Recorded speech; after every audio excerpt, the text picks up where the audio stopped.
Un chauffeur de bus scolaire a commencé à remarquer qu'une jeune fille pleurait silencieusement tous les après-midi sur son trajet. Son comportement devenait de plus en plus inquiétant au fil des jours. Un jour, après les déposes, il a décidé d'enquêter et a regardé sous le siège de la jeune fille. Ce qu'il a découvert l'a fait sursauter. Michel Lefebvre ajuste son rétroviseur d'un coup de poignet, tandis que le bus scolaire gronde dans les rues de la banlieue de Villefranche-sur-Saône, en France. À 62 ans, ce mécanicien à la retraite a trouvé une seconde carrière inattendue en tant que chauffeur de bus scolaire. Un travail qui donne à sa journée une structure et un but après 35 ans passés à réparer des moteurs et des transmissions. Le soleil de l'après-midi passe à travers les vitres, projetant de longues ombres sur les sièges gris-bleu. Michel jette un coup d'œil à sa montre. 15h45, juste à l'heure pour les déposes de l'après-midi. La plupart des élèves du collège de Villefranche discutaient avec animation des projets du week-end, des examens à venir ou du dernier drame sur les réseaux sociaux. La cacophonie habituelle de la vie adolescente emplit le bus. Mais alors que Michel vérifie à nouveau son rétroviseur, son regard se pose sur une jeune fille assise seule près de l'avant. Elle était assise 3 sièges plus loin, juste au-dessus de la bouche d'aération, le visage partiellement caché par des mèches de cheveux bruns. Ses épaules étaient voûtées, et bien qu'elle essayât de le cacher, Michel pouvait voir sa main se lever de temps en temps pour essuyer ses larmes. C'était le 3e jour consécutif qu'il la voyait pleurer, toujours selon le même schéma, calme et réservé lorsque le bus était plein, baissant progressivement la garde lorsque les élèves partaient à leurs arrêts. Michel fronça les sourcils, l'inquiétude creusant des lignes plus profondes sur son visage usé par le temps. Il fait ce trajet depuis suffisamment longtemps pour reconnaître les signes d'un enfant perturbé. En regardant son presse-papier où il conservait la liste des élèves, il confirma ce qu'il savait déjà. Elle s'appelait Clara Dupont, classe de 3e B. Elle n'était inscrite au collège de Villefranche que depuis 2 semaines. La première semaine, Michel n'avait pas fait grand cas de son attitude tranquille. Les nouveaux élèves se tiennent souvent à l'écart jusqu'à ce qu'ils trouvent leur marque. Mais cette 2e semaine avait montré une tendance inquiétante. Et aujourd'hui semblait particulièrement mauvais. La rue de la Paix arrive, appela Michel en ralentissant pour s'arrêter. 2 garçons prirent leur sac à dos et se dirigèrent vers l'avant, remerciant Michel en descendant du bus. Il les regarde se diriger vers leur maison avant de refermer la porte et de poursuivre sa route. À chaque arrêt, le bus se vidait et Michel continuait à jeter des coups d'œil à Clara à travers son miroir. Il ne restait plus que 5 élèves et l'arrêt de Clara était le dernier de son parcours. Au fur et à mesure que le bus se vide, les larmes silencieuses de Clara deviennent de plus en plus évidentes. À un moment donné, Michel a remarqué quelque chose de particulier. Alors, qu'il prenait un virage, Clara s'est soudain affaissée en avant, sa main disparaissant sous le siège. Michel ne voit pas bien ce qu'elle fait. Il devait garder les yeux sur la route, mais il semblait qu'elle examinait la bouche d'aération sous le siège. Un cliquetis métallique résonna dans le bus, désormais silencieux. « Tout va bien derrière » appela Michel, inquiet. Clara releva la tête, les yeux écarquillés de surprise. « Oui » dit-elle rapidement, la voix à peine audible. « Désolé, j'ai fait tomber mon mouchoir. » Michel acquiesça et reporta son attention sur la route, mais il sentait que quelque chose n'allait pas. Il prit une longue inspiration contemplative. Hier, il avait essayé d'engager la conversation avec la jeune fille, de lui poser des questions sur ses cours et sur son intégration, mais elle n'avait répondu qu'en un mot avant de se retrancher dans le silence. Après avoir déposé les autres élèves, Michel s'est enfin approché de l'arrêt de Clara, une modeste maison de campagne.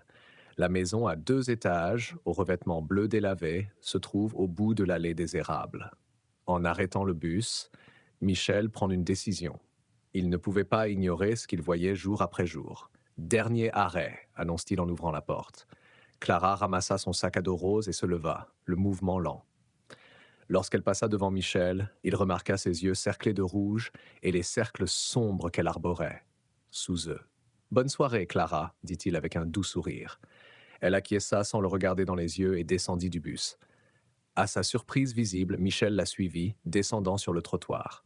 « Pourquoi me suis-tu » demanda-t-elle, la voix teintée d'inquiétude. Michel lève les mains en signe d'apaisement. « Je n'ai pas pu m'empêcher de remarquer que vous étiez énervé dans le bus ces derniers temps, » dit-il. « C'est arrivé plusieurs fois maintenant. Je voulais juste m'assurer auprès de tes parents que tout allait bien. » La peur a traversé le visage de Clara, mais elle a rapidement essayé de la masquer. « Ce n'est pas la peine, » insiste-t-elle en haussant légèrement le ton. « Ce n'est rien de grave. L'école a juste été difficile et mes amis de mon ancienne école me manquent. » Michel étudia son visage, incertain. Ses dizaines d'années d'expérience de la vie lui disaient qu'il y avait plus que cela dans l'histoire, mais il ne voulait pas aller trop loin et l'effrayer. « Je comprends, dit-il, mais parfois cela aide à comprendre. » La porte d'entrée de la maison s'ouvrit brusquement, le coupant dans son élan. Un homme sortit du porche, l'air impassible. « Clara » appela-t-il brusquement. « Entre à l'intérieur. » Clara lança à Michel un regard presque suppliant avant de se précipiter vers la maison, ses pas se bousculant sur l'allée en béton. L'attention de l'homme se porta sur Michel. « Y a-t-il un problème » demanda-t-il d'un ton neutre, mais peu accueillant. Michel hésita un instant avant de décider de s'approcher. Il remonta le chemin vers le porche et s'arrêta à une distance respectueuse. « Pas de problème, monsieur, » dit Michel. « Je suis Michel Lefebvre, le chauffeur de bus de Clara. Je voulais juste prendre de ses nouvelles parce que j'ai remarqué qu'elle avait l'air contrariée sur le chemin du retour ces derniers temps. » L'expression de l'homme ne change pas. « Je suis Marc Fournier, le beau-père de Clara. Sa mère n'est pas à la maison en ce moment. » Michel acquiesce. « Je voulais juste vous dire que Clara a pleuré dans le bus. Je craignais que quelque chose ne la perturbe. » Le visage de Marc s'est légèrement adouci, sans toutefois atteindre ses yeux. « Sa grand-mère est décédée récemment, » explique-t-il. « Cela a été difficile pour nous tous, mais surtout pour Clara. Elles étaient très proches. Elle s'en remettra, j'espère. » « Je suis vraiment désolé d'entendre cela, » dit Michel, ressentant un pincement de soulagement à l'idée qu'il y ait une explication. « Je vous prie d'accepter mes condoléances. Je ne voulais pas m'imposer. Merci, » dit Marc en se détournant déjà. « Bonne journée. » Avant que Michel n'ait pu finir de leur souhaiter une bonne soirée en retour, la porte se referma avec un déclic décisif. En retournant vers son bus, Michel ne peut se débarrasser d'un sentiment de malaise. L'explication du beau-père était logique, mais quelque chose dans son comportement ne collait pas. Il n'y avait aucune trace de chagrin dans sa voix lorsqu'il avait mentionné la mort de la grand-mère, et il avait semblé terriblement prompt à rejeter Michel. « Peut-être que je me fais trop d'illusions, » se dit Michel en remontant sur le siège du conducteur. L'homme est peut-être simplement occupé ou privé. Pourtant, alors qu'il démarre le moteur et s'éloigne du trottoir, l'image du regard suppliant de Clara reste en lui. Michel conduisit le bus jusqu'à la gare, naviguant dans les rues familières en pilote automatique, tandis que son esprit restait préoccupé par Clara. Le soleil de l'après-midi commençait à descendre, projetant de longues ombres sur le quartier lorsqu'il s'arrêta au dépôt de bus scolaire. Après s'être garé à l'endroit prévu, Michel commença sa routine de fin de journée. Il parcourt le bus de long en large, vérifiant qu'aucun objet n'a été oublié sur chaque siège, et ramassant l'inévitable assortiment de déchets, de devoirs froissés, de sachets de chips vides et de bouteilles d'eau à moitié entamées. Il plaça chaque objet dans le sac poubelle qu'il gardait toujours à portée de main, se déplaçant méthodiquement de l'arrière du bus vers l'avant. Lorsqu'il atteignit les sièges avant, Michel s'arrêta. C'est là que Clara était assise, juste au-dessus de la bouche d'aération. Il se souvint du bruit qu'il avait entendu et de l'explication qu'elle avait donnée à la hâte au sujet de l'oubli d'un mouchoir. En regardant le siège maintenant, il réalisa qu'il ne l'avait pas vue avec un mouchoir lorsqu'elle avait quitté le bus. Peut-être l'avait-elle mis dans sa poche, mais l'instinct de Michel lui dictait d'aller voir plus loin.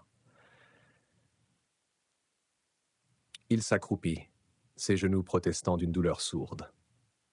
Le sol autour de le siège semble propre, pas de mouchoir ni de débris évidents. L'attention de Michel se porte sur la bouche d'aération elle-même. Elle était solidement fixée au sol, mais en l'examinant de plus près, il remarqua un petit espace entre la bouche d'aération et la base du siège. « Voyons ce que nous avons là. Là. » murmura-t-il en introduisant ses doigts dans l'espace étroit. Le bout de ses doigts effleura quelque chose de lisse et d'inconnu. Avec un peu d'effort, Michel réussit à extraire un petit paquet en plastique.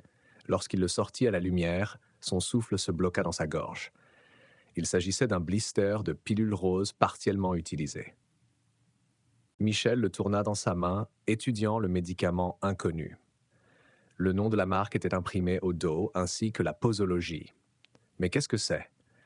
Michel a sorti son téléphone et a rapidement cherché le nom du médicament en ligne. Ses yeux s'écarquillent lorsqu'il lit les résultats de la recherche. Il s'agissait de pilules de prévention de la grossesse, de contraceptifs. Michel s'est assis lourdement sur le siège du conducteur, fixant le paquet qu'il tenait dans sa main. Une jeune fille de 14 ou 15 ans cachait des pilules contraceptives sous son siège dans le bus scolaire. Si l'on ajoute à cela ses pleurs et son comportement renfermé, le tableau est inquiétant. Michel a pris plusieurs photos des pilules avec son téléphone, documentant soigneusement ce qu'il avait trouvé et où. Il a ensuite rangé les pilules dans son sac à main, sentant le poids de la responsabilité peser sur ses épaules. Ce n'était pas quelque chose qu'il pouvait ignorer. Les doigts légèrement tremblants, Michel trouva les coordonnées du directeur dans son téléphone et joignit les photos à un message. « J'ai trouvé ça caché sous un siège dans mon bus aujourd'hui. Elles appartiennent à un élève. Merci de me conseiller sur la marche à suivre. » Après avoir envoyé le message, Michel a attendu un moment, mais il n'a pas reçu de réponse immédiate. De plus en plus inquiet, il décide d'appeler directement le directeur. Après 3 sonneries, une voix ferme répond « C'est Madame Durand. » « Bonjour Madame, c'est Michel Lefebvre, chauffeur de bus de la ligne 14. » Le soupir de la directrice est audible à travers le téléphone. « Monsieur Lefebvre, je suis actuellement en réunion avec la commission scolaire. Est-ce urgent? Je crois que oui, madame. Je viens de vous envoyer des photos. Je n'ai pas eu le temps de vérifier mes messages. » Madame Durand intervient, la voix étranglée par l'impatience. « C'est si important que cela ne puisse pas attendre la fin de ma réunion. » Michel hésite, ne sachant que dire au téléphone. « J'ai trouvé quelque chose d'inquiétant dans le bus d'un de vos élèves. Je pense que vous devriez y jeter un coup d'œil dès que possible. Je regarderai ce que vous m'avez envoyé après ma réunion, » répondit la directrice, son ton montrant clairement que la conversation était terminée. « Je n'aime pas être dérangé, sauf en cas d'urgence. » L'appel se termina brusquement, laissant Michel regarder son téléphone avec frustration. Il s'attendait à un appel plus urgent de la part du directeur, surtout compte tenu de la nature de sa découverte. « Je suppose que je vais devoir me débrouiller tout seul pour l'instant, » grommela Michel, en empochant son téléphone et en rassemblant ses affaires. Michel rendit la clé du bus au bureau de la gare, pointa et se dirigea vers le parking où sa vieille Peugeot attendait. La voiture avait connu des jours meilleurs. La peinture bleue s'estompait et le moteur émettait un cliquetis persistant, mais elle l'avait accompagné pendant 15 ans et fonctionnait encore de manière assez fiable. En sortant de la gare, Michel est indécis. Il savait que son itinéraire de retour le mènerait juste devant la maison de Clara. Une partie de lui se sentait obligée de s'y arrêter à nouveau pour montrer au beau-père ce qu'il avait trouvé et s'assurer que la jeune fille était en sécurité. Mais le souvenir de l'attitude dédaigneuse de Marc Fournier lui donne à réfléchir. Peut-être qu'il ne le sait même pas, se dit Michel en conduisant. Il se pourrait que la fille les prenne en cachette. Il passa l'embranchement de l'allée des Érables, où se trouvait la maison de Clara, puis ralentit sa voiture, sa conscience le harcelant. Après un moment d'hésitation, il fit demi-tour à l'intersection suivante et revint sur ses pas. En se garant devant la modeste maison bleue, Michel prit une grande inspiration pour se calmer. Il ne se réjouissait pas à l'idée d'avoir à nouveau affaire à Marc Fournier, mais son inquiétude pour Clara l'emportait sur son malaise. Il s'approcha de la porte et frappa fermement. Il n'y a pas de réponse. Il attendit un laps de temps raisonnable avant de frapper à nouveau, cette fois un peu plus fort. Toujours rien. Michel jeta un coup d'œil par la fenêtre. L'intérieur de la maison était sombre, aucun signe de mouvement ou de vie. Il semblait qu'il n'y avait personne à la maison, même si cela faisait moins d'1 heure qu'il avait déposé Clara. De retour à sa voiture, Michel sortit la liste des personnes à contacter en cas d'urgence qu'il conservait pour tous les élèves de son itinéraire.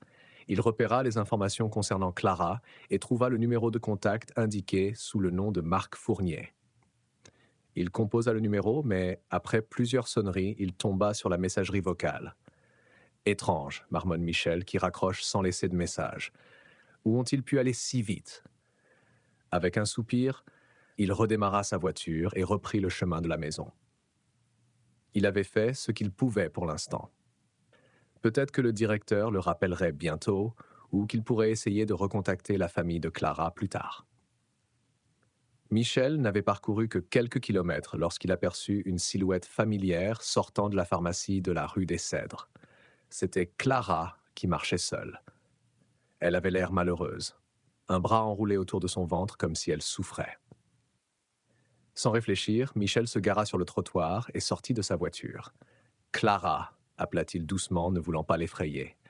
La jeune fille leva les yeux, la surprise et la lassitude traversant son visage lorsqu'elle le reconnut. Elle s'arrêta de marcher, mais garda ses distances. « Tu vas bien ?» demanda Michel, remarquant son teint pâle. « Tu as l'air d'avoir mal. »« Je vais bien, » dit-elle platement, bien que sa posture suggère le contraire. Michel jeta un coup d'œil autour de lui. « Où est ton beau-père? Il t'a déposé ici ?»« Ce ne sont pas tes affaires, » répondit Clara, la voix durcie. « Qu'est-ce que tu veux de moi ?» Michel leva les mains dans un geste non menaçant. « Je m'inquiète pour vous, c'est tout. Je conduis des bus scolaires depuis des années et je sais reconnaître les élèves en difficulté. » Clara se déplaça mal à l'aise, serrant plus fort son estomac. J'ai dit « Je vais bien. Laissez-moi tranquille, s'il vous plaît. » Avant que Michel ne puisse répondre, un couple d'âge moyen qui passait par là ralentit son allure, regardant entre lui et Clara avec inquiétude. « Tout va bien ici ?» demande l'homme en s'adressant à Clara. La jeune fille hésite, puis dit d'une voix calme « Il me fait peur. » Le couple s'interpose immédiatement entre Michel et Clara, dans une attitude protectrice. « Monsieur, je pense que vous devriez partir », dit fermement la femme. Michel sent son visage rougir sous l'effet de l'embarras et de la frustration. « Je suis son chauffeur de bus scolaire. Je vérifiais juste si elle avait besoin d'aide. »« Il est clair qu'elle ne veut pas votre aide, » répond l'homme. « Passez votre chemin avant que nous n'appelions la police. » Ne voyant pas comment s'expliquer sans aggraver la situation, Michel retourne à contre-cœur à sa voiture. En s'éloignant du trottoir, il jeta un coup d'œil dans son rétroviseur et vit que le couple avait déjà continué à marcher, laissant Clara seule une fois de plus. Il ralentit sa voiture et vit Clara se pencher soudain sur une poubelle voisine et se plaindre violemment. « Il y a quelque chose qui ne tourne pas rond, » marmonne Michel, de plus en plus troublé. Son premier réflexe est d'appeler la police. Mais que va-t-il leur dire? Qu'une fille a dit qu'elle avait peur de lui. Qu'il a trouvé des pilules contraceptives et qu'elle vomit. Il n'a aucune preuve concrète d'un danger immédiat. Et le fait d'impliquer les autorités sans en parler d'abord aux parents pourrait créer des problèmes inutiles. Michel décida de surveiller Clara à distance. Il gara sa voiture de l'autre côté de la rue, se sentant mal à l'aise à l'idée de traquer une jeune fille, mais convaincu que ses intentions étaient pures. S'il voyait quelque chose de vraiment alarmant, il interviendrait. De son poste d'observation, Michel vit Clara se ressaisir et se diriger d'un pas chancelant vers une petite supérette au bout du pâté de maison. Elle disparut à l'intérieur et Michel attendit, vérifiant de temps en temps son téléphone pour voir si le principal avait répondu. Au bout d'une dizaine de minutes, un mouvement dans le magasin attira l'attention de Michel. Clara est sortie, mais elle n'était pas seule. Marc Fournier l'a suivi, s'est retourné pour fermer la porte à clé derrière lui et s'est rendu compte qu'il n'était pas seul. A fait basculer l'enseigne d'ouvert à fermer. Michel comprit que Marc devait être propriétaire ou employé de la supérette, ce qui expliquait son absence. Les deux hommes se dirigent vers une berline garée à proximité. Par la fenêtre de sa voiture, Michel vit Marc donner à boire à Clara. De loin, il ne pouvait pas dire s'il s'agissait d'alcool ou de quelque chose d'innocent comme de l'eau ou du soda. La jeune fille le prit sans enthousiasme, gardant le regard vers le bas. Le doigt de Michel se pose sur le bouton d'appel d'urgence de son téléphone. Doit-il appeler la police, le 17? Et s'il exagérait qu'il y avait une explication parfaitement innocente à tout ce qu'il avait vu? Et si ce n'était pas le cas et que Clara était vraiment en danger? Alors qu'il discute avec lui-même, la voiture de Mark s'éloigne du trottoir. Prenant une décision en une fraction de seconde, Michel démarra son moteur. Il les suivrait juste pour s'assurer que Clara était en sécurité. Et pendant ce temps, il continuerait à essayer de joindre quelqu'un d'autorité qui pourrait l'aider. Tout en suivant la berline de Mark à une distance discrète, Michel se creusait la tête pour trouver d'autres moyens d'aider Clara. Le directeur n'avait pas répondu à son message, mais il y avait peut-être quelqu'un d'autre à l'école qu'il pouvait contacter. Tout en gardant un œil sur la route, Michel fit défiler ses contacts jusqu'à ce qu'il trouve le numéro du professeur principal de Clara, mademoiselle Sophie. Il l'avait rencontrée au début de l'année scolaire lors de la journée d'accueil du personnel et se souvenait d'elle comme d'une éducatrice attentive et bienveillante. Il mit le téléphone sur haut-parleur et le plaça dans le porte-gobelet lorsqu'il sonna. « Bonjour », répondit une voix féminine après la troisième sonnerie. « Mademoiselle Sophie, c'est Michel Lefebvre, le chauffeur de la ligne 14. »« Oui, monsieur Lefebvre, tout va bien ?» Sa voix contenait une note de surprise à l'idée de recevoir un appel d'un chauffeur de bus. « Je vous appelle au sujet d'une de vos élèves, Clara Dupont, » expliqua Michel en parlant à voix basse, même s'il était impossible que Marc ou Clara l'entendent depuis l'autre voiture. « Avez-vous remarqué quelque chose d'inhabituel dans son comportement ces derniers temps ?» Il y eut une pause avant que mademoiselle Sophie ne réponde, le ton plus sérieux. « En fait, oui, elle est très silencieuse, n'aborde jamais les autres élèves pour se lier d'amitié, et elle s'est excusée pour aller aux toilettes plusieurs fois pendant les cours. » Michel acquiesça, une autre pièce du puzzle se mettant en place. « Autre chose ? Aujourd'hui, elle semblait particulièrement mal en point, poursuit mademoiselle Sophie. J'ai suggéré qu'elle aille à l'infirmerie, mais apparemment elle est allée dans la salle de théâtre et s'est endormie. L'un des professeurs d'art dramatique l'y a trouvée plus tard. « Avez-vous rapporté cela à madame Durand ?» demande Michel, tout en gardant ses distances par rapport à la voiture de Marc qui s'engage sur l'autoroute. « Oui, mais il a dit qu'il s'agissait d'une rébellion typique des nouveaux élèves. Il a dit qu'il s'occuperait d'elle demain après sa réunion avec le conseil d'administration de l'école. » Mademoiselle Sophie marqua une pause. « Pourquoi vous posez cette question, monsieur Lefebvre? Est-ce qu'il s'est passé quelque chose dans votre bus ?» Michel respire profondément. « J'ai trouvé quelque chose sous le siège de Clara aujourd'hui. » Il s'arrête brièvement pour envoyer à mademoiselle Sophie les mêmes photos que celles qu'il a envoyées à la directrice. « Je vous envoie des photos maintenant. » Il entendit le doux ping d'un message reçu, puis le silence, tandis que mademoiselle Sophie examinait vraisemblablement les images. « Ce sont des pilules contraceptives, » dit-elle finalement, la voix étouffée par l'inquiétude. « Où les avez-vous trouvées exactement ?»« Cachées sous le siège où Clara s'assoit toujours, » confirma Michel. « D'après ce que j'ai observé et ce que vous venez de me dire, je suis très inquiet pour elle. »« C'est grave, » reconnaît mademoiselle Sophie. « Les parents doivent être mis au courant immédiatement. » J'ai essayé de les joindre, a expliqué Michel, décrivant sa visite précédente chez eux et sa situation actuelle après la voiture de Marc. J'envisage d'appeler la police le 17, mais je ne sais pas encore si c'est la bonne solution. N'appelez pas la police tout de suite, insiste mademoiselle Sophie. Madame Durand serait furieuse si nous faisions intervenir les forces de l'ordre sans son accord. Nous devrions d'abord essayer de régler ce problème en interne. Je vais voir si je peux trouver les coordonnées de la mère dans notre système. Michel remarque que la voiture de Marc se dirige maintenant vers la périphérie de la ville, loin des zones résidentielles. Il roule vers la périphérie de la ville maintenant, a-t-il déclaré. Je vais rester avec eux et m'assurer que Clara est en sécurité. Soyez prudent, Michel, avertit mademoiselle Sophie. Tenez-moi au courant et j'essaierai de joindre la mère. Après avoir mis fin à l'appel, Michel se concentra sur le maintien d'une distance de sécurité pendant que la berline de Marc continuait à rouler sur l'autoroute. Après environ 45 minutes de route, ils ont bifurqué vers un parc du lac rural, une zone spacieuse avec des sentiers de promenade, des aires de pique-nique et un petit lac. Il était presque 16h30 et bien que le parc ne soit pas bondé, il y avait encore quelques familles qui profitaient du soleil de la fin de l'après-midi.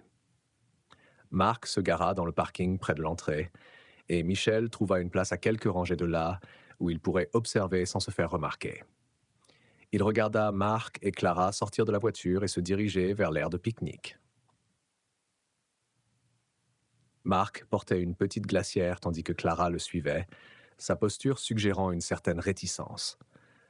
Michel attendit qu'il soit installé avant de sortir prudemment de son propre véhicule et de les suivre à pied, en gardant ses distances, mais sans les perdre de vue. Un sentiment d'effroi tiraille l'estomac de Michel, mais il espère que ce n'est qu'un simple pique-nique familial. Mais pourquoi la fille avait-elle l'air si malheureuse si ce n'était qu'une innocente sortie en famille? Michel se fraya un chemin dans le parc, restant sur les sentiers et essayant d'apparaître comme n'importe quel autre visiteur, profitant du soleil de fin d'après-midi. Il garda Marc et Clara dans sa vision périphérique, ne voulant pas attirer l'attention sur lui en les fixant directement. Le beau-père avait installé une couverture de pique-nique sur l'herbe, en disposant des objets de la glacière qu'il avait apportés. Michel observa Marc ouvrir une bouteille de bière pour lui-même et tendre à Clara ce qui semblait être une boisson gazeuse en canette. Michel fut soulagé par ce spectacle. Au moins, Marc ne donnait pas d'alcool à une mineure comme il l'avait craint plus tôt. De son poste d'observation sur un banc voisin, Michel observa leur interaction. Ce qui aurait pu ressembler à un pique-nique familial normal pour les observateurs occasionnels lui paraissait nettement inconfortable. Clara s'était assise avec raideur au bord de la couverture, touchant à peine son verre. Elle gardait le regard fixé sur le sol, répondant aux commentaires occasionnels de Marc par des mouvements minimes. À un moment donné, Marc s'est approché et a posé ses mains sur les épaules de Clara dans ce qui semblait être un massage amusant. La jeune fille s'est immédiatement crispée et a repoussé ses mains avec une force surprenante. Marc en a ri, mais Michel a pu voir un bref éclair de colère dans son expression. Peut-être que j'exagère, se dit Michel, le doute s'insinuant en lui. Peut-être que Clara ne faisait que pleurer la mort de sa grand-mère, comme Marc l'avait prétendu. Peut-être que les pilules contraceptives étaient liées à une relation avec un garçon de son âge. C'est troublant pour quelqu'un d'aussi jeune, mais pas nécessairement sinistre. Michel envisageait de partir et de laisser le directeur s'occuper de la situation demain, lorsqu'il remarqua que 3 hommes s'approchaient du lieu de pique-nique de Marc et Clara. Ils avaient la trentaine ou la quarantaine, étaient habillés de façon décontractée, mais avec une intensité dans leur manière qui mit immédiatement Michel en alerte. Marc se leva pour les accueillir, Nice donnant une tape dans le dos à l'un d'entre eux et riant comme s'ils étaient de vieux amis. Après une brève conversation que Michel ne voulait pas entendre de sa position, Marc fit signe à Clara de se lever. Tous les 5, Marc, Clara et les 3 hommes, commencèrent à s'éloigner de l'aire de pique-nique en direction d'un simple bâtiment blanc qui semblait être un hangar d'entretien du parc. Le malaise de Michel se décupla lorsqu'il vit l'un des hommes sortir une clé et déverrouiller la porte. Il n'y avait aucune raison légitime pour que 4 hommes adultes emmènent une adolescente dans un hangar fermé à clé dans une partie isolée du parc. Les mains légèrement tremblantes, Michel sortit son téléphone et composa le 17. 17. Quelle est votre urgence? Le répartiteur répondit rapidement. Je dois signaler une situation suspecte impliquant un mineur, dit Michel en gardant la voix basse alors qu'il se rapproche de la cabane. Je suis au parc du lac, près de l'entrée de l'école, les bâtiments d'entretien du côté est. Une adolescente a été emmenée dans un hangar fermé à clé par 4 hommes adultes. Je crois qu'elle est en danger. Monsieur, êtes-vous certain que la jeune fille est en danger? Vous la connaissez? Oui, je suis son chauffeur de bus scolaire. Je me suis inquiété de son comportement et j'ai découvert qu'elle cachait des pilules contraceptives dans mon bus. Maintenant, son beau-père l'a emmenée dans ce lieu isolé pour qu'elle rencontre ces hommes. La voix de Michel se fait plus pressante. Envoyez quelqu'un rapidement, s'il vous plaît. Il y a quelque chose qui ne va pas. Nous envoyons des agents sur place en ce moment même, lui assure le répartiteur. Ils devraient être sur place dans une dizaine de minutes. Pouvez-vous rester en ligne en toute sécurité et garder le bâtiment en vue sans vous approcher? Oui, je peux le faire, confirme Michel, qui trouve une position derrière un groupe d'arbres où il peut observer le hangar sans être facilement repéré.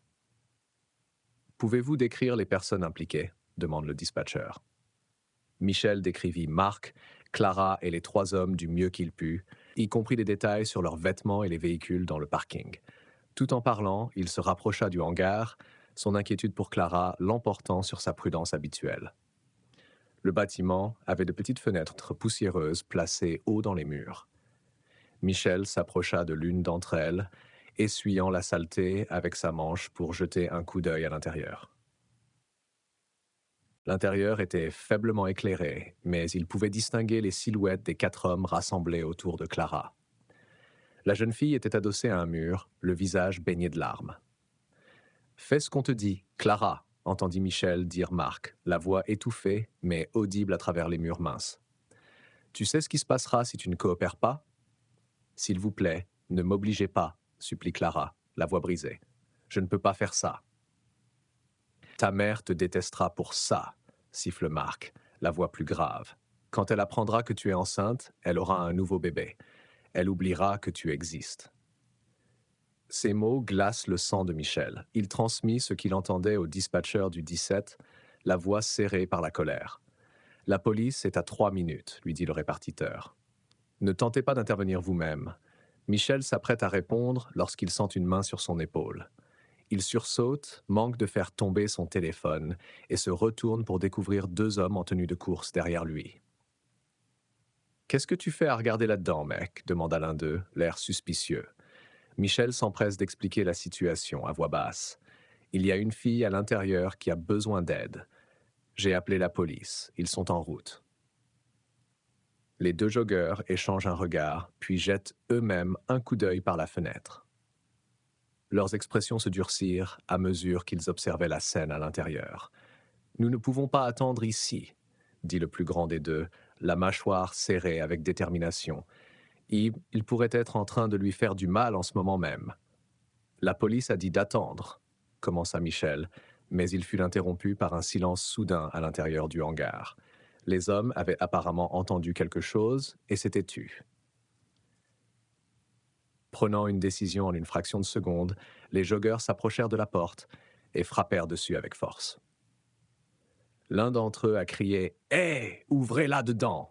Un silence complet s'installa, s'étirant sur plusieurs secondes. Puis ils entendirent faiblement la voix de Clara crier « Au secours, aidez-moi, s'il vous plaît !» Comme s'il s'agissait d'un signal, des sirènes de police retentirent au loin, s'intensifiant rapidement. 2 voitures de patrouille s'arrêtèrent dans le parc, gyrophares allumés, et 4 officiers s'approchèrent rapidement de la scène, dégainant leurs armes. « Police ! Tout le monde à l'intérieur, sortez les mains visibles !» L'un des officiers ordonne à travers la porte. En l'absence de réponse immédiate, les agents ont échangé quelques mots avant que l'un d'entre eux ne retourne à sa voiture de patrouille et ne récupère un outil lourd. Avec une efficacité éprouvée, ils ouvrirent une brèche dans la porte, le bois se brisant autour de la serrure. « Les mains en l'air, à genoux maintenant !» crient les agents en pénétrant dans l'hangar. 3 des hommes s'exécutèrent immédiatement, s'agenouillant les mains levées. Mais Marc reste debout près de Clara, recroquevillé sur le sol. « Éloignez-vous de la jeune fille », ordonne un officier, son arme braquée sur Marc. Le visage de Marc se contorsionne. Défi. « Ce n'est qu'un malentendu, » insiste-t-il, sans bouger de sa position au-dessus de Clara. « Dernier avertissement, » dit fermement l'officier. « Éloignez-vous maintenant ou nous utiliserons la force. » Avec une lenteur délibérée, Marc attrapa une bouteille d'alcool sur une étagère voisine. « Vous ne comprenez pas, » commença-t-il, sa main se refermant sur le goulot de la bouteille. « Lâchez-la !» crient plusieurs officiers à l'unisson. « Lâchez-la maintenant ou nous tirons. » Pendant un moment de tension, il semble que Marc va tenter quelque chose de désespéré. Puis, avec un juron, il laisse retomber la bouteille sur l'étagère et lève les mains. « À genoux !» ordonne à nouveau l'officier. Marc s'exécute enfin et s'agenouille. Les agents interviennent rapidement pour lui passer les menottes. Alors qu'ils font sortir les hommes un par un, Le regard de Marc s'arrête sur Michel qui se tient à l'extérieur. Son visage se tordit de rage. Dans un sursaut de force, il s'élance vers Michel, se libérant presque de l'emprise de l'agent. « Toi, c'est de ta faute », hurlait-il, tentant de donner un coup de tête à Michel avant que les agents ne le retiennent complètement. Michel recula, choqué par la violence de l'homme. Il regarda les officiers attacher Marc dans l'une des voitures de patrouille. L'homme continuait à proférer des obscénités par la fenêtre. À l'intérieur de l'abri, Clara est restée recroquevillée sur le sol, ses bras s'enroulant autour d'elle pour la protéger, tandis qu'un officier s'approchait doucement d'elle. Dans les 20 minutes qui ont suivi les arrestations, le parc tranquille s'est transformé en une véritable effervescence officielle. 2 voitures de police supplémentaires sont arrivées, ainsi qu'une ambulance et un véhicule transportant un travailleur social. Des rubans jaunes de scène de crime délimitaient la zone autour de l'abri et les agents prenaient les dépositions de Michel et des 2 joggeurs qui avaient aidé à intervenir. Les ambulanciers ont guidé Clara pour qu'elle s'assoie à l'arrière de l'ambulance, où ils ont vérifié ses signes vitaux et lui ont offert une couverture malgré la température clémente de la soirée. Une assistante sociale était assise à côté d'elle et parlait d'une voix douce que Michel ne pouvait pas entendre de là où il se trouvait. Michel observe les 2 joggeurs qui terminent leur déposition. Ils l'ont salué d'un signe de tête en partant, l'un d'entre eux lui ayant fait un signe respectueux du pouce. Michel éprouva une profonde gratitude pour leur intervention. Des inconnus qui avaient choisi de s'impliquer alors qu'ils auraient pu simplement s'en aller. Alors que la police finissait d'enregistrer sa propre déposition, Michel vit Clara jeter un coup d'œil dans sa direction. Ses yeux, encore rouges d'avoir pleuré, avaient une nouvelle expression, celle d'une gratitude hésitante. Elle dit quelque chose à l'assistante sociale qui acquiesce et fait signe à Michel de s'approcher. Michel s'approcha lentement, ne voulant pas accabler la jeune fille après tout ce qu'elle avait traversé. « Merci », dit Clara à voix basse lorsqu'il atteint l'ambulance, la voix rauque à force de pleurer. Michel acquiesce, la gorge serrée par l'émotion. « Je suis heureux que tu sois en sécurité maintenant. » Il s'accroupit pour être à la hauteur de ses yeux, puis fouilla dans son sac et en sortit soigneusement les pilules qu'il avait trouvées plus tôt. Il les montra à Clara et aux fonctionnaires présents. « Clara, » dit-il doucement, « je les ai trouvées sous ton siège dans le bus. Je pense que vous devez expliquer à ces gens ce que sont ces pilules si vous les preniez à cause de ce que votre beau-père vous faisait subir. » Le visage de Clara s'est effondré à la vue des pilules, des larmes fraîches coulant sur ses joues. Elle regarde Michel, l'assistante sociale et la policière qui les a rejoints. « Tout va bien, Clara, » lui assure l'assistante sociale. « Tu n'as pas de problème, nous avons juste besoin de comprendre ce qui s'est passé pour pouvoir t'aider. » Clara a pris une respiration tremblante et a commencé à parler, sa voix dépassant à peine un murmure. « Ma mère a divorcé de mon vrai père l'année dernière, » commença-t-elle. « Il a eu des ennuis avec la police pour fraude ou quelque chose comme ça. Puis maman a rencontré Marc et elle est tombée enceinte assez rapidement. » Clara fit une pause, se frottant les bras comme si elle avait froid malgré la couverture. « Maman est partie depuis 2 semaines. Elle est chez ma grand-mère parce que c'est une tradition familiale. Elle voulait accoucher là-bas et rester 1 mois pour s'occuper du bébé. L'assistante sociale prend des notes au fur et à mesure que Clara parle, hochant parfois la tête encourageant. « Quand Marc a-t-il commencé à vous faire du mal ?» demande doucement le policier. Le regard de Clara se pose sur ses mains. « Il y a 1 mois, » murmure-t-elle. « Il a commencé à venir dans ma chambre la nuit quand je dormais. J'avais tellement peur, mais il m'a dit que si je le disais à quelqu'un, surtout à ma mère, il nous tuerait et tuerait aussi le bébé. » Sa voix s'est brisée, alors j'ai gardé le silence tout le temps. « Et les pilules ?» Michel lui demande doucement, en montrant l'emballage du contraceptif. « J'ai commencé à me sentir malade le matin, » poursuit Clara. L'une des filles de l'école l'a remarqué et m'a dit que je devais prendre des pilules de prévention de la grossesse. Je n'ai pas vraiment compris, mais elle m'a dit qu'elle m'aiderait à ne pas tomber enceinte, alors je les ai achetées avec l'argent que j'avais économisé. L'ambulancier et l'assistante sociale échangent un regard, tous deux inquiets. Clara, dit l'ambulancier avec précaution. Si vous vous sentiez déjà malade, comme des nausées matinales, les pilules de prévention ne vous aideraient pas. Elles sont destinées à prévenir une grossesse avant qu'elle ne se produise et non à mettre fin à une grossesse déjà commencée. Clara lève la tête, la confusion et la peur dans les yeux. Je ne le savais pas. Je pensais qu'ils arrêteraient la maladie. Quelqu'un les a trouvés dans mon sac à dos à l'école. Alors, j'ai commencé à les cacher sous le siège du bus où je m'assois toujours. Le policier pose une main douce sur l'épaule de Clara. Clara, nous allons devoir contacter ta mère et ton école, et nous allons devoir te faire examiner par un médecin pour déterminer si tu es enceinte. Non, s'il vous plaît, supplie Clara, la panique dans la voix. Je ne veux pas cela. Je ne peux pas être enceinte. Ma mère va me détester. Ta mère ne te détestera pas, lui assure l'assistante sociale. Rien de tout cela n'est de ta faute, Clara. C'est ton beau-père qui a fait quelque chose de terrible, pas toi. Nous devons parler à votre mère, dit l'agent avec fermeté mais gentillesse. Ce n'est pas quelque chose que nous pouvons lui cacher. Les épaules de Clara s'affaissèrent en signe de défaite, et elle acquiesça, des larmes coulant silencieusement sur son visage. Michel observa l'interaction avec le cœur lourd. Ah, il avait déjà vu des enfants en difficulté au cours de ses années de chauffeur de bus, mais rien de tel. Il se racle la gorge, attirant l'attention des responsables. Si vous êtes d'accord, dit-il, j'aimerais accompagner Clara à l'hôpital. Je veux m'assurer qu'elle ne sera pas seule en attendant sa mère. L'assistante sociale réfléchit un instant, puis acquiesce. C'est parfait, monsieur Lefebvre. Nous devrons également prendre votre déposition à l'hôpital. L'un des policiers s'approche du groupe. La directrice a été contactée, leur dit-il. Elle dit qu'elle nous rejoindra à l'hôpital. Michel acquiesça, se souvenant du message qu'il avait envoyé plus tôt et qui était resté sans réponse. Son professeur principal, mademoiselle Sophie, est également au courant de la situation. Je l'ai appelée plus tôt lorsque j'ai commencé à m'inquiéter. Nous la contacterons également, confirme l'officier. Maintenant, emmenons Clara à l'hôpital pour qu'elle reçoive les soins nécessaires.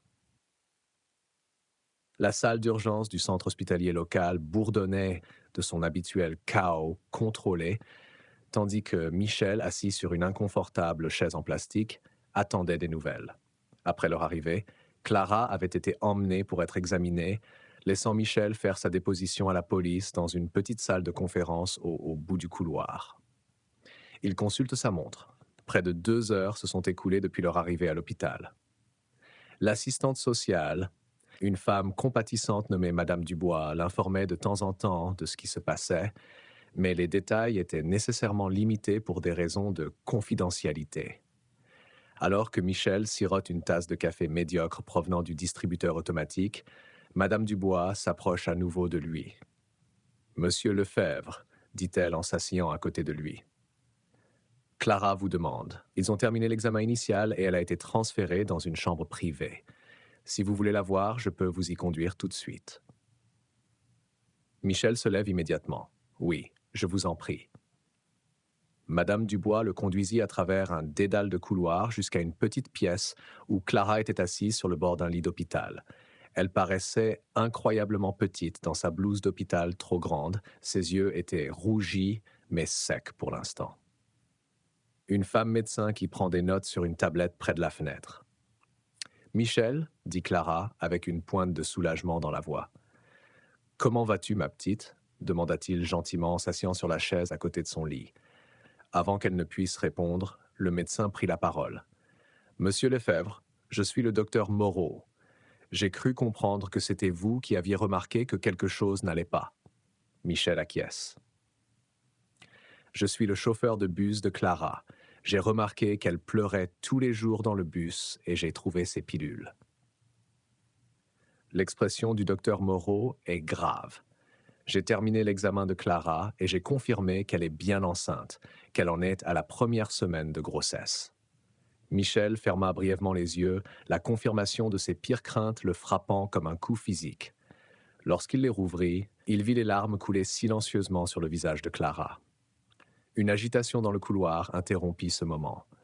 On entendit une voix de femme paniquée demander des informations au personnel de l'hôpital. Quelques secondes plus tard, la porte s'est ouverte et deux femmes se sont précipitées à l'intérieur, l'une d'une trentaine d'années et l'autre d'une vingtaine d'années de plus. Clara, s'écrie la plus jeune, qui se précipite vers le lit et prend la fillette dans ses bras. Oh mon Dieu, ma chérie, que s'est-il passé? La police a appelé et a dit, a-t-elle interrompu, incapable de terminer sa phrase alors qu'elle tenait sa fille serrée contre elle. Maman. Clara sanglote, s'accroche à sa mère. La femme plus âgée, probablement la grand-mère de Clara, se tient au pied du lit, le visage marqué par le choc et la fureur. Où est-il? Demanda-t-elle à personne en particulier. Où est ce monstre? Je vais le tuer moi-même. Le docteur Moreau s'avance. Madame Dupont, Madame Dubois, la grand-mère de Clara. Je suis le docteur Moreau. Je m'occupe de Clara depuis son arrivée. Peut-être pourrions-nous parler en privé de son état. La mère de Clara se recule légèrement, le visage pâle. Son état? Qu'est-ce qui ne va pas avec ma fille? Le docteur Moreau jette un coup d'œil à Clara, puis à sa mère. Madame Dupont, je crains que Clara ne soit enceinte. Les mots ont fait l'effet d'une bombe dans la petite pièce. La mère de Clara oscille sur ses pieds. Son visage se vide du peu de couleur qui lui reste. La grand-mère se précipita pour la soutenir, l'aidant à s'asseoir sur une chaise où elle s'installa lourdement, les mains tremblantes, se couvrant la bouche. « Non, murmura-t-elle. Non, ce n'est pas possible. Ce n'est qu'une enfant. Je suis tellement désolée, maman, dit Clara, la voix brisée. J'ai essayé de l'arrêter, mais... Ce n'est pas de ta faute, l'interrompt férocement sa mère en lui tendant la main.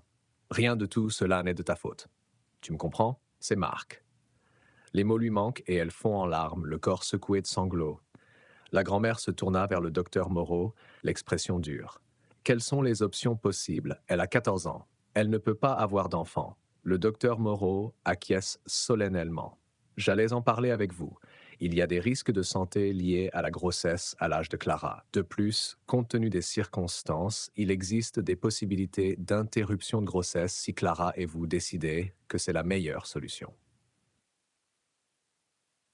La France a des lois progressistes concernant l'interruption volontaire de grossesse, ajoute gentiment Madame Dubois, l'assistante sociale. Si c'est la voie que vous choisissez, il n'y aura pas d'obstacle juridique. Michel, se sentant comme un intrus dans ce moment familial profondément personnel, s'est levé en silence. « Je devrais vous laisser un peu d'intimité, dit-il en se dirigeant vers la porte. « Attendez, dit Clara. S'il vous plaît, ne partez pas tout de suite. » Sa mère se retourna semblant remarquer Michel pour la première fois. « Qui êtes-vous » ?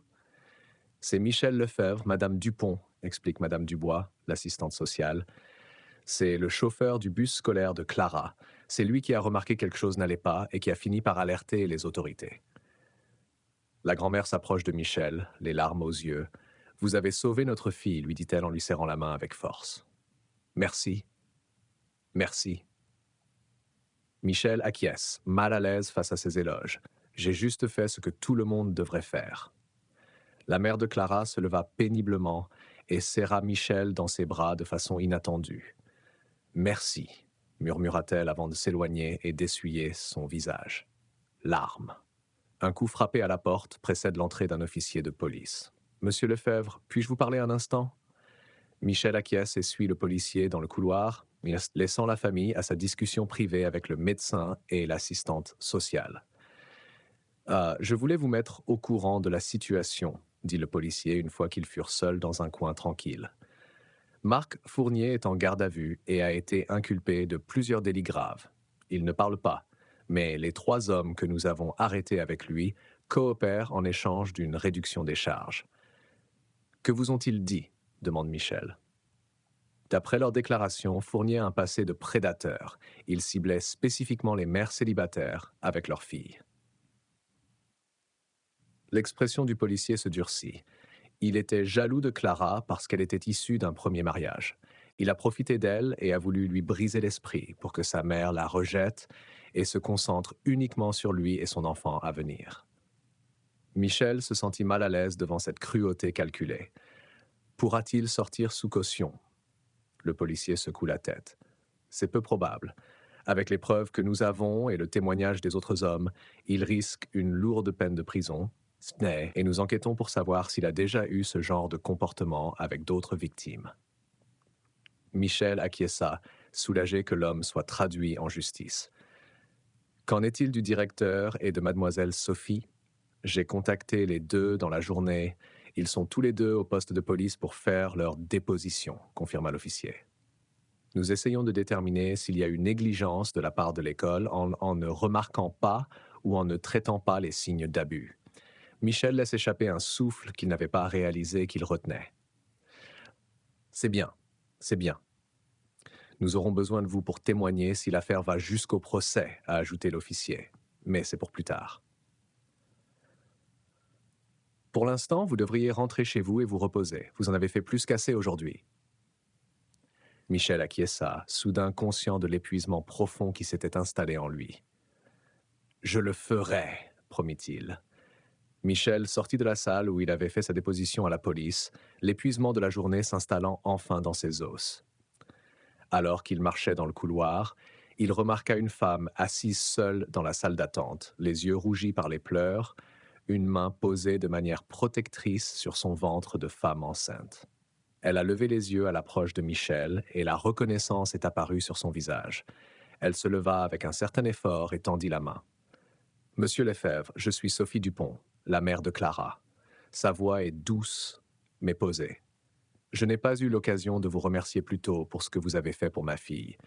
Michel lui serre doucement la main. Appelez-moi Michel et il n'y a pas lieu de vous remercier. Comment va Clara? Sophie fit un geste vers le siège vide à côté d'elle et Michel s'assit. Elle s'enfonça dans son fauteuil avec un soupir de fatigue. Le médecin a confirmé qu'elle était bien enceinte la première semaine. La voix de Sophie s'est légèrement éteinte. Ils nous ont expliqué les options possibles. Elle se tordit les mains sur les genoux. C'est une situation tellement impossible. Ma fille porte l'enfant de mon mari alors que je suis enceinte de 8 mois de son propre enfant. Michel reste silencieux, comprenant qu'il ne peut rien dire pour alléger un fardeau aussi inimaginable. Je ne me suis jamais douté de rien, poursuit Sophie, la voix à peine plus haute qu'un murmure. J'ai pensé que la laisser avec Marc pendant que je restais chez ma mère pour préparer le bébé était la meilleure chose à faire. Notre famille a cette tradition. Elle s'est interrompue, secouant la tête. Comment ai-je pu être aussi aveugle? Tu ne pouvais pas savoir, dit Michel avec douceur. Les hommes comme Marc sont des manipulateurs experts. Ils cachent leur vraie nature. Sophie acquiesça, sans pour autant être convaincue. Elle commença à se lever, une main appuyée sur le bras du fauteuil. Je devrais retourner voir Clara. Nous avons encore beaucoup de choses à nous dire sur la suite des événements. Alors qu'elle se lève, Claudine, la grand-mère de Clara, s'approche du couloir. Elle avait les traits tirés, les yeux rougis par les pleurs, mais elle se comportait avec une dignité rigide. « Sophie, Clara te demande, » dit-elle, avant de se tourner vers Michel. « Monsieur Lefebvre, je ne crois pas que nous ayons été présentés correctement. Je suis Claudine Dubois, la grand-mère de Clara. » Michel se lève et lui serre la main. « C'est un plaisir de vous rencontrer, Madame Dubois, même si j'aurais aimé que ce soit dans de meilleures circonstances. » Soudain, Sophie sursauta, se renversa, son visage se tordit de douleur tandis qu'elle s'agrippait à son abdomen. « Sophie ?» Claudine se précipite auprès de sa fille. « Qu'est-ce qu'il y a? Je crois que... » Sophie réussit à s'exprimer en serrant les dents. Le bébé arrive. Michel appelle immédiatement les secours et en quelques instants, le personnel médical converge vers eux. Sophie a perdu les os et les contractions s'accélèrent. Elle n'en est qu'à 38 semaines, dit Claudine au médecin à la voix tremblante. Le bébé ne devait pas naître avant 2 semaines. Le stress a probablement déclenché un travail précoce, a expliqué le médecin en aidant Sophie à s'asseoir sur un fauteuil roulant. Il faut l'emmener immédiatement à la maternité.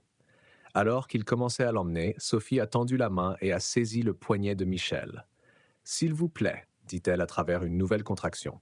« Reste avec Clara. » Ne la laissez pas seule, Michel acquiesce. « Je te le promets. » Claudine avait l'air déchirée, jetant un coup d'œil entre sa fille, que l'on emmenait en fauteuil roulant, et la direction de la chambre de Clara. Clara ne devrait pas être seule en ce moment, mais Sophie a aussi besoin de moi.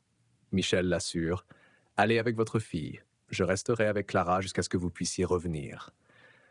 Claudine n'hésita que brièvement avant d'acquiescer. Claudine n'hésite que brièvement avant d'acquiescer. Je vous remercie. Je reviendrai dès que possible. Tandis que Claudine s'empresse de suivre l'équipe médicale qui transporte sa fille, Michel entre prudemment dans la chambre de Clara. La jeune fille est assise sur le bord de son lit.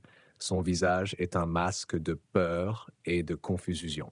« Ma mère va-t-elle s'en sortir ?» demande-t-elle dès qu'elle aperçoit Michel. « Ta maman est forte », lui dit Michel en s'asseyant sur la chaise à côté de son lit. Les médecins s'occupent bien d'elle. Clara acquiesce, sans avoir l'air convaincue. Elle était tellement bouleversée quand nous parlions de ce qu'il fallait faire. Elle porta inconsciemment la main à son ventre. Grand-mère disait que je devais le garder pour qu'on puisse dire que c'était celui de quelqu'un d'autre, un garçon de l'école ou quelque chose comme ça. Michel garda son expression neutre, Ness, bien qu'intérieurement il était troublé par cette suggestion. « Qu'a dit ta mère ?» Elle s'est mise en colère. Elle a dit qu'elle ne me laisserait pas sacrifier ma vie ou porter ce souvenir pour toujours. La voix de Clara se réduisit à un murmure. Elles restèrent silencieuses pendant un moment avant que Clara ne reprenne la parole, sa voix étant si faible que Michel dut se pencher en avant pour l'entendre. J'ai entendu ma grand-mère parler à une infirmière. Elle a dit que le nouveau bébé allait bientôt arriver et que ma mère n'aurait plus de temps pour elle et qu'elle m'aimerait moins, que l'infirmière devrait juste, vous savez. Michel se tourna à nouveau vers Clara en choisissant soigneusement ses mots. « Clara, je veux te dire quelque chose d'important, dit-il. J'ai moi-même 5 enfants, chacun est différent, chacun est spécial à sa manière. Et pas une seule fois, pas un seul instant. Aimer l'un d'entre eux signifiait-il que j'avais moins d'amour pour les autres ? Clara le regarde, les yeux écarquillés. L'amour ne fonctionne pas comme ça, poursuit Michel. Ce n'est pas comme une tarte où chaque personne reçoit une part plus petite lorsque quelqu'un arrive. C'est plutôt, chercha-t-il la bonne métaphore, comme une bougie qui en allume une autre. La première flamme ne devient pas plus petite. Au lieu de cela, il y a juste plus de lumière. « Vous y croyez vraiment ?» demande Clara d'une petite voix. « Je le sais », affirme Michel. « Ta mère t'aime, Clara. Un nouveau bébé n'y changera rien. Et quelle que soit la décision que tu prendras concernant ta propre situation, cela ne changera rien à son amour pour toi non plus. » Clara resta silencieuse pendant un long moment, réfléchissant à ses paroles. Finalement, elle leva les yeux vers lui avec un semblant de sourire. « Merci d'avoir trouvé ces pilules, Michel, et de nous avoir suivis aujourd'hui. J'avais tellement peur. Je ne pouvais pas détourner le regard quand je savais que quelque chose n'allait pas, dit simplement Michel. Ce n'est pas ce que je suis. » Alors qu'ils attendent ensemble des nouvelles de Sophie et du bébé, Michel réfléchit aux événements qui l'ont amené ici. Une simple observation, un moment de préoccupation, une décision d'agir plutôt que d'ignorer. De petits choix qui ont changé le cours de la vie d'une jeune fille. Il ne savait pas quelle décision Clara et sa famille prendraient en fin de compte, ni ce qu'elle ferait. Il ne savait pas comment le processus de guérison allait se dérouler dans les jours et les semaines à venir. Mais il savait qu'en choisissant de prêter attention, en refusant de détourner le regard d'un enfant en détresse, il avait fait la différence. Et en fin de compte, c'est peut-être tout ce que chacun d'entre nous peut espérer faire. Remarquer que quelqu'un a besoin d'aide et trouver le courage d'agir.